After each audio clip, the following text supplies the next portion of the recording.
다 함께 사도신경 고백하심으로 주일 오후 예배 하나님 앞에 올려드리겠습니다.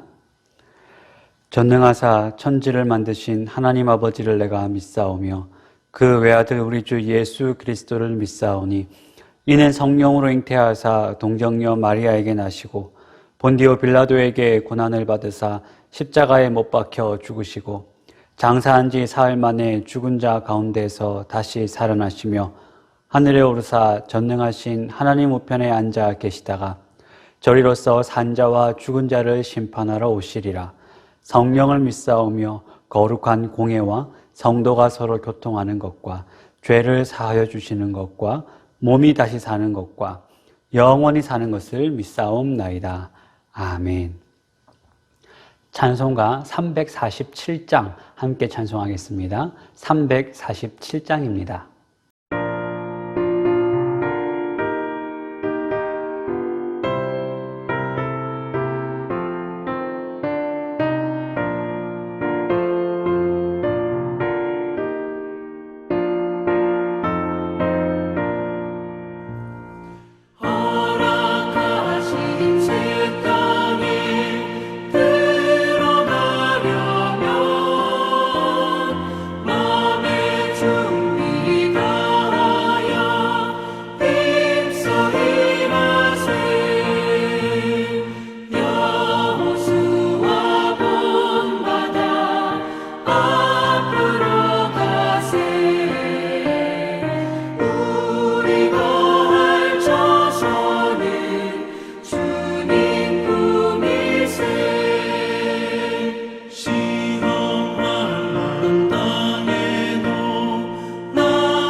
오늘 우리가 찾을 말씀은 민수기 14장 24절 한 절 말씀입니다. 민수기 14장 24절 말씀입니다. 제가 가진 성경으로 구약 성경 218쪽 근처에 있습니다. 민수기 14장 24절. 우리 함께 한 절이니까 한 목소리로 같이 읽겠습니다. 시작. 그러나 내 종 갈렙은 그 마음이 그들과 달라서 나를 온전히 따랐은즉 그가 갔던 땅으로 내가 그를 인도하여 드리리니 그의 자손이 그 땅을 차지하리라. 할렐루야. 오늘도 이 오후 예배에 오신 모든 성도님들에게 하나님의 은혜가 가득 넘치시기를 소원합니다. 이제 우리가 오후 예배는 계속해서 온라인으로 예배를 드리고 있는데요. 이제 우리가 1단계로 방역 조치가 낮아져서 이제 수요 예배는 우리가 함께 예배당에 모여서 우리가 함께 예배를 드리려고 합니다. 여러분, 이번 주 수요일부터 우리 나오실 수 있는 분들은 함께 예배당에 모여서 우리 함께 얼굴을 보면서 예배하기를 바랍니다. 우리가 이렇게 온라인으로 예배를 드리면서 예배당에 나와서 예배함이 얼마나 우리에게 소중하고 기쁜 일인가를 우리가 함께 또 새삼 피부로 느끼는 시간들이었습니다. 함께 나와서 우리가 하나님께 영광 돌리는 그런 은혜가 있기를 소원합니다. 자, 오늘도 우리가 온라인이지만 우리가 온 마음과 정성을 다해서 하나님 앞에 예배를 드렸으면 좋겠습니다.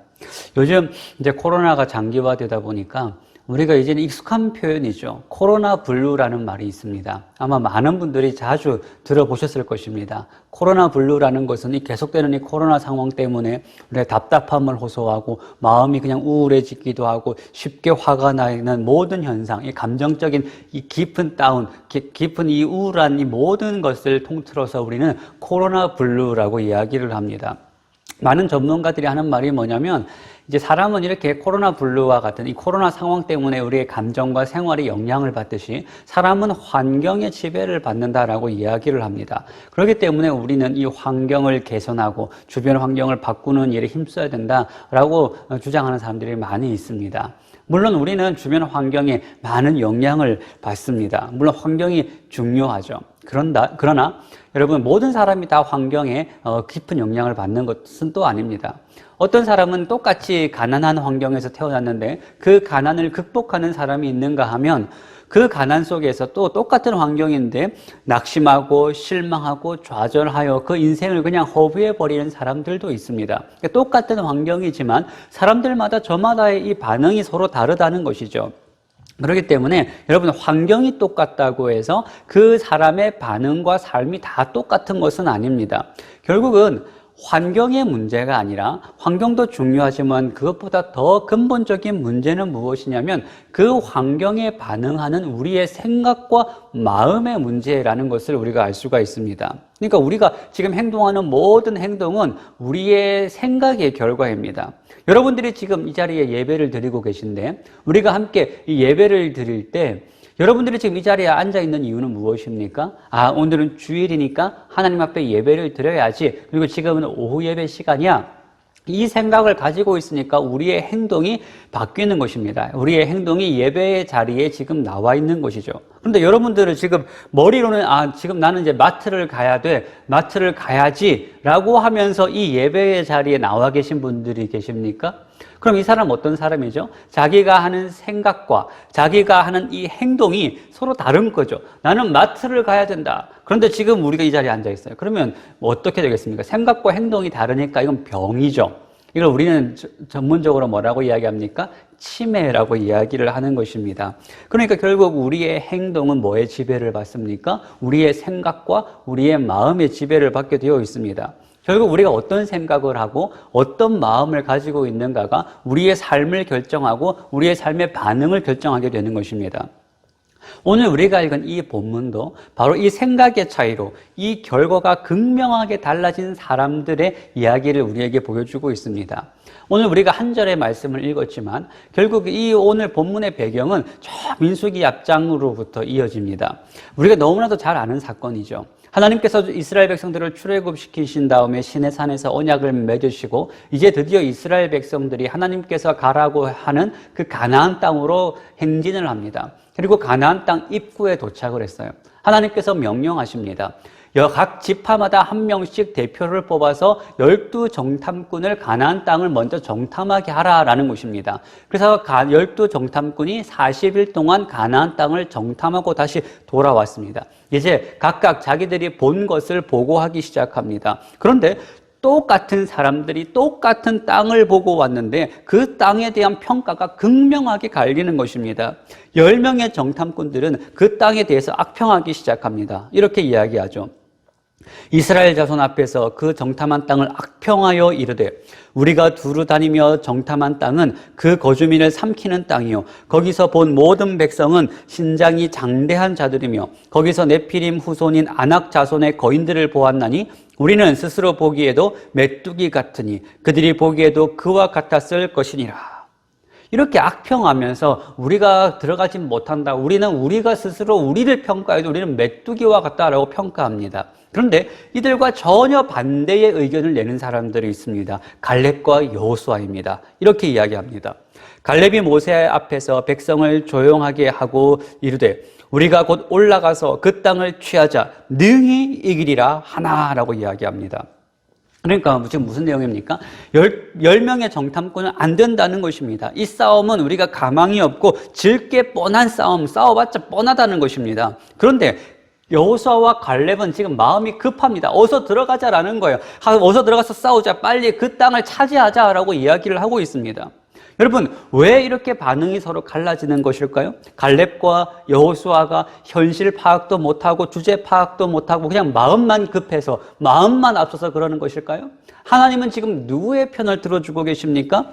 하나님은 결국 이 10명의 정탐꾼이 아니라 여호수아와 갈렙이 옳다는 것입니다. 그래서 그 땅을 악평하고 하나님을 원망한 이스라엘 백성들은 다시 광야로 쫓겨나게 됩니다. 40년 동안 광야에서 다시 방황을 하다가 출애굽한 1세대들은 광야에서 다 죽어버립니다. 그 땅을 악평하고 원망했던 모든 백성들이 광야에서 그냥 다 죽어버리는 것으로 결론이 나버리는 거죠.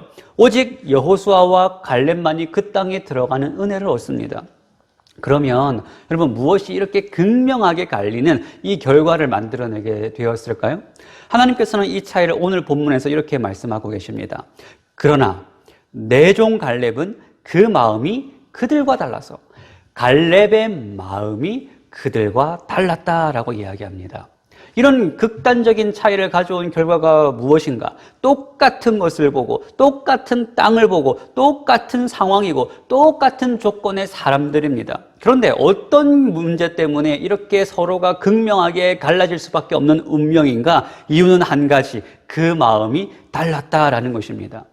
이 마음이 다른 차이가 결국은 이 완전히 다른 결과를 만드는 거죠. 살고 죽는 문제까지 연결되는 것입니다.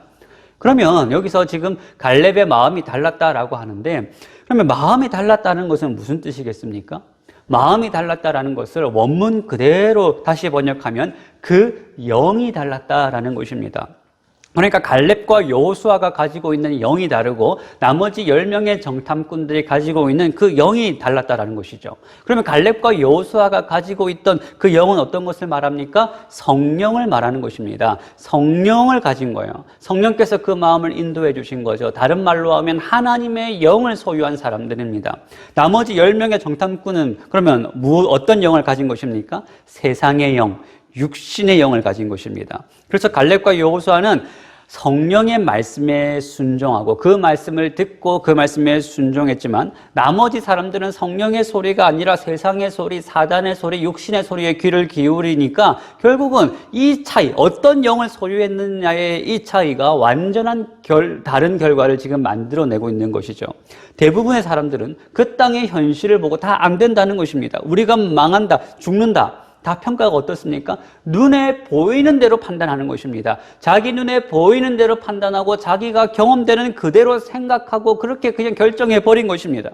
이걸 좀 좁게 포장해서 말하면 그들의 상식대로 그냥 현실적인 판단을 하는 것입니다. 안 그렇습니까, 여러분? 저들이 가지고 있는 무기, 철기 문화입니다. 그러니까 저들이 가지고 있는 무기는 최첨단 무기이고 병력도 우리보다 더 많이 가지고 있습니다. 몸도 우리보다 몇 배나 더 건장합니다. 그리고 강력한 성벽, 튼튼한 성벽으로 둘러싸여 있습니다. 지금 이스라엘 백성들은 어떤 상황입니까? 이제 막 노예 생활에서 해방되어 온 사람들입니다. 평생 벽돌만 굽던 사람들이에요. 제대로 된 군사 교육을 받아본 적도 없습니다. 제대로 된 무기 하나 제대로 없습니다. 누가 봐도 여러분, 이 싸움을 싸우면 누가 이기겠습니까? 누가 봐도 지금 이스라엘 백성들은 승산이 없는 싸움을 지금 싸우고 있는 거예요. 그러니까 누가 봐도 이것은 우리가 지는 싸움이고 말도 안 되는 싸움입니다. 우리는 이것을 상식이라고 부르고 이것을 우리는 현실이라고 부릅니다.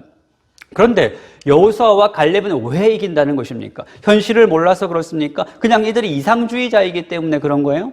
아닙니다.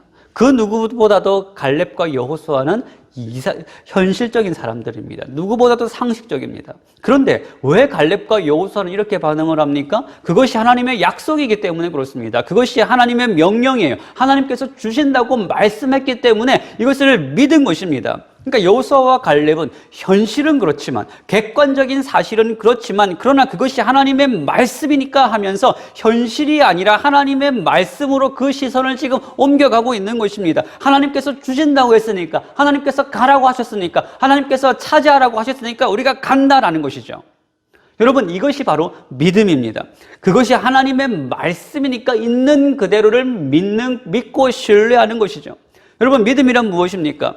그것이 하나님의 뜻이고 그것이 하나님의 말씀이라면 가면 죽을 것 뻔히 알지만, 그 길을 가면 힘들 것 뻔히 알지만 그럼에도 불구하고 그 길을 가는 것입니다. 그것이 하나님의 말씀이니까 가는 거예요. 그렇게 하면 손해보는 것 뻔하고 그렇게 하면 망할 것 뻔히 알면서도 그 길을 여전히 포기하지 않고 그 길을 걸어가는 것입니다. 이것이 바로 성경이 말하는 믿음입니다.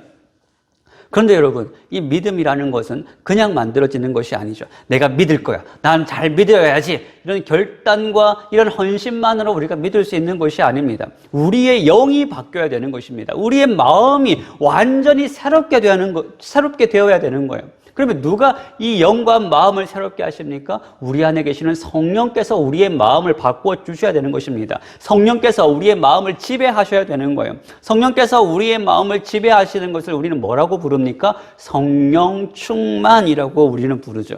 세상 성령께서 우리의 마음을 바꿔주시고 우리의 마음을 새롭게 기경해 주셔야지 우리가 성령을 따라, 말씀을 따라 살아가는 그 삶을 살아갈 수가 있는 것입니다. 우리의 영이 바뀌어야 되는 거예요. 여러분, 우리의 영이 바뀌면 우리의 생각이 바뀝니다. 우리의 생각이 바뀌면 우리의 행동이 바뀌게 되어 있어요. 우리의 행동이 바뀌면 우리의 삶이 바뀌고, 우리의 삶이 바뀌면 그 삶의 결과가 바뀌게 되어 있습니다.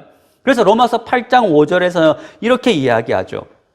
육신을 따르는 자는 육신의 일을, 영을 따르는 자는 영의 일을 생각하나니 육신의 생각은 사망이요 영의 생각은 생명과 평안이니라. 육신의 생각은 하나님과 원수가 되나니 이는 하나님의 법에 굴복하지 아니할 뿐 아니라 할 수도 없음이라.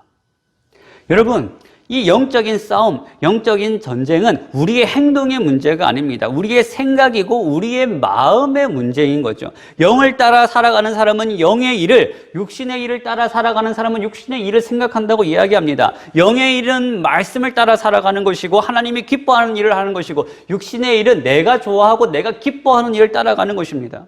여러분, 10명의 정탐꾼이 망하게 된 근본적인 원인이 어디에 있습니까? 그들의 영이 달랐기 때문에 그렇습니다. 그들은 육신의 영, 세상의 영을 따라 살아갔습니다. 육신의 영을 따라 살아가니까 어떻습니까? 육신적인 안위만을 생각하는 거예요. 우리가 저 가나안 땅에 들어가서 우리가 잘 되고 잘 먹고 잘 살고 젖과 꿀이 흐르는 그 땅 가운데서 우리가 풍요와 번성을 누리자, 이제 저기 들어가자, 오로지 육신적인 생각에만, 철저하게 육신적인 생각에만 갇혀 있는 거예요. 그러니까 육신적인 생각에만 갇혀 있으니까 육신적인 것만 보이는 거죠. 눈에 들어오는 대로만 보는 것입니다. 그러니까 막상 가보니까 현실이 다르거든요. 가보니까 상황이 다르거든요. 그러니까 완전히 그 자리에서 낙심하고 두려울 수밖에 없습니다.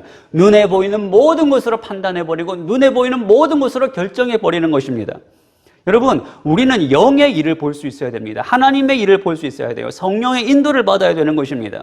그러면 우리가 성령의 인도를 따라 살기 위해서, 우리의 마음이 달라지기 위해서는 어떻게 해야 됩니까? 첫 번째로 하나님의 약속을 따라 살아가야 됩니다. 하나님의 말씀을 우리가 따라 살아가는 거죠. 그것이 성령께서 우리를 인도하시는 길입니다. 우리는 끊임없이 말씀을 기초해서 하나님께서 우리에게 말씀하신 대로 그 말씀에 비추어서 내가 하는 이 행동이 옳은가, 내가 하는 이 생각이 하나님께서 기뻐하시는가를 늘 점검해 봐야 되는 것입니다. 오늘 본문에서도 갈렙과 여호수아는 현실이 아니라, 자기의 생각이 아니라, 경험이 아니라 하나님의 말씀에 자기의 생각과 행동을 복종시킨 것입니다. 여러분, 하나님의 말씀이 여러분들의 삶을 인도하시는 은혜가 있기를 소원합니다. 그러기 위해서는 우리가 하나님의 말씀을 알아야 되는 거죠. 그렇기 때문에 여러분, 우리가 말씀을 열심히 읽어야 됩니다. 말씀을 묵상하셔야 됩니다. 말씀을 가까이 하고 그 말씀 듣기를 여러분 힘쓰셔야 돼요. 그래야지만 우리의 눈이 열리고 하나님께서 우리의 마음을 바꿔주시고 말씀으로 우리를 기경하시는 거예요. 이것이 첫 번째입니다. 두 번째는 우리가 말씀을 들었다고 끝나겠습니까? 우리는 그 말씀에 순종해야 됩니다. 오늘 본문을 보시면 갈렙이 그 마음이 달랐기 때문에 어떻게 나타났는가, 어떻게 그 결과가 나타났는가를 이렇게 설명합니다. 내 종 갈렙은 그 마음이 그들과 달라서 나를 온전히 어떻게 했다고요? 따랐다라고 되어 있습니다. 온전히 따랐다라는 것은 하나님의 말씀 그대로 간 것입니다. 우리가 말씀을 듣는 이유는 무엇입니까? 우리가 설교 말씀을 듣고 말씀을 읽고 묵상하는 이유가 무엇입니까? 단순히 말씀에서 위로를 받고 격려받고, 여러분 내가 은혜 받기 위해서 그냥 내 마음 좋자고 우리가 말씀을 읽습니까? 여러분 그것이 아닙니다. 우리가 말씀을 읽는 것은 하나님의 말씀이 우리를 위해 존재하는 것이 아니라 우리가 하나님 말씀에 순종하기 위하여 하나님의 말씀이 존재하는 것입니다. 이 순서가 달라진 거예요. 이 순서가 달라지니까 우리는 그냥 말씀을 듣고 좋다고 끝나버리는 것입니다. 여러분, 말씀이 우리를 위하는 것이 아닙니다. 우리가 하나님 말씀에 순종하고 그 길로 걸어가기 위해 하나님의 말씀이 우리 가운데 존재하는 것입니다. 그러니까 듣고 은혜 받는 것으로, 읽고 은혜 받는 것으로 끝나는 것이 아니라 그 말씀에 순종하는 자리까지 우리가 나아가야 됩니다. 그 행동이 바꿔야 되는 거예요. 그런데 이게 쉽지가 않습니다. 우리가 경험상 알지 않습니까? 내가 이렇게 살아야지 결단을 하지만 쉽지가 않아요. 우리의 상황과 감정이 우리가 생각한 것과 우리가 받은 말씀과 정반대로 갈 수 있습니다. 때로는 내가 순종하기 싫은데 순종해야 될 때가 있습니다. 우리 안에 있는 육신의 연약함이 여전히 내 뜻대로, 내 욕망대로 살아가게 하는 경우도 있습니다. 그렇기 때문에 여러분, 우리의 마음이 달라져야만 됩니다. 우리의 영이 달라져야지만, 성령께서 우리의 생각을 바꿔주셔야지만, 우리의 마음이 바뀌어야지만 우리는 순종할 수 있습니다. 여러분, 하나님 말씀에 순종하시기를 바랍니다. 성령께 간절히 은혜를 구하시기를 바랍니다. 주여, 나의 마음을 바꿔주시옵소서. 나의 마음을 기경하여 완전히 갈아엎으셔서 내가 주님 말씀에 순종할 수 있는 주의 백성이 되게 하여 주시옵소서. 내가 세상의 눈으로, 세상의 관점으로 세상을 바라보는 것이 아니라 하나님의 말씀의 관점으로 하나님께서 보라고 하신 대로 보고 하나님께서 가라고 하신 대로 갈 수 있는 은혜를 허락하여 주시옵소서. 여러분, 간절히 사모하시고 간절히 기도하시기를 바랍니다. 그래서 우리에게 주어져 있는 이 삶, 아무리 지금 코로나 상황이고 코로나 부르고 우리가 아무리 어려운 상황이라고 할지라도 그럼에도 불구하고 여호수아와 갈렙이 취했던 그 행동, 우리가 능히 이길 수 있습니다. 우리가 능히 극복할 수 있습니다. 이런 담대한 마음이 여러분 가운데 가득 넘칠 수 있는 은혜가 가득 넘치시기를 주님의 이름으로 축복합니다. 함께 기도하겠습니다. 사랑과 은혜가 충만하신 하나님 아버지, 감사드립니다. 하나님, 저희들의 마음과 생각을 지켜주시어서 우리가 이 시간 다른 것에 우리의 마음을 빼앗기는 것이 아니라 주님 앞에 나와서 함께 예배하고 주의 말씀에 집중하게 하여 주심에 감사드립니다. 하나님, 우리가 늘 이쪽 저쪽으로 쫓기는 삶이 아니라 상황에 따라서 우리의 마음이 바뀌고 우리의 행동이 바뀌는 것이 아니라 늘 하나님 말씀 위에 굳건히 서서 주의 말씀대로 살아갈 수 있는 은혜를 주께서 허락하여 주시옵소서. 하나님의 말씀이 우리의 삶을 인도하시고 하나님의 말씀이 우리의 삶을 주관하여 주시어서 우리가 주님이 기뻐하시는 삶 살게 하여 주시옵소서. 이번 한 주간의 삶 가운데서도 우리 온 새소망의 성도들의 마음과 생각을 지켜주시고 은혜를 내려주시어서 주님과 동행하는 이 한 주의 삶도 복된 삶 되게 하여 주시옵소서. 주님께서 함께하여 주실 줄 믿사오며 예수님의 이름으로 기도하옵나이다. 아멘. 지금은 우리 주 예수 그리스도의 은혜와 하나님의 사랑하심과 성령님의 교통하시는 은혜가 새로워진 마음으로 주님의 말씀에 순종하기를 원하는 모든 새소망의 성도들 머리 위에 지금으로부터 영원까지 함께 있을지어다. 아멘.